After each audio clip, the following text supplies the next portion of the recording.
बात करते हैं। आप सदन के अंदर ही कानून व्यवस्था तोड़ने का काम कर रहे हैं। बहुत गलत बात है, बहुत गलत बात है। प्रॉपर्टी मत तोड़िए, बहुत आपकी प्रॉपर्टी है। उत्तराखंड की जनता के बहुत गाड़ी कमाई से ये बना है।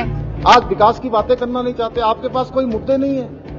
आप बाजपुर में जीत गए, जो यशपाल आर्या माननीय नेता प्रतिपक्ष जी का क्षेत्र है, तो वहां पर कोई चर्चा नहीं हो रही है कि अच्छा मतदान हुआ है, अच्छी चुनाव की काउंटिंग हुई है, लोकतांत्रिक तरीके से वहां पर चुनाव संपन्न हुआ है। आप देहरादून में जीत गए, आप वहां पर कोई बात नहीं कर रहे हैं। जहां हार गए हैं, जैसे पूरे देश के अंदर आपकी पार्टी का एक आदत सी बन गई है, या मैं समझता हूं कि आपकी पार्टी ने वहीं से एक नीति तय कर दी है कि जहां जहां आप हारेंगे कोई न कोई आप बहाना बनाएंगे, कोई न कोई अपनी फेस सेविंग करेंगे।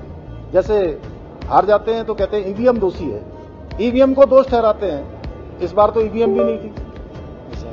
और जब कहीं हार जाते हैं तो कहते हैं चुनाव आयोग दोषी है, कभी हार जाते हैं प्रशासन पर ठीकरा फोड़ते हैं। अरे भाई, नैनीताल में ही देखिए आप, जहां नैनीताल में आज परिणाम घोषित हुआ है, उसमें अध्यक्ष भारतीय जनता पार्टी का जीता है और उपाध्यक्ष कांग्रेस का जीत गया। अगर निष्पक्ष मतदान नहीं होता विकास जी, तो आप बताइए क्या ऐसा होता? क्या दोनों ही पद भाजपा को मिलने चाहिए थे?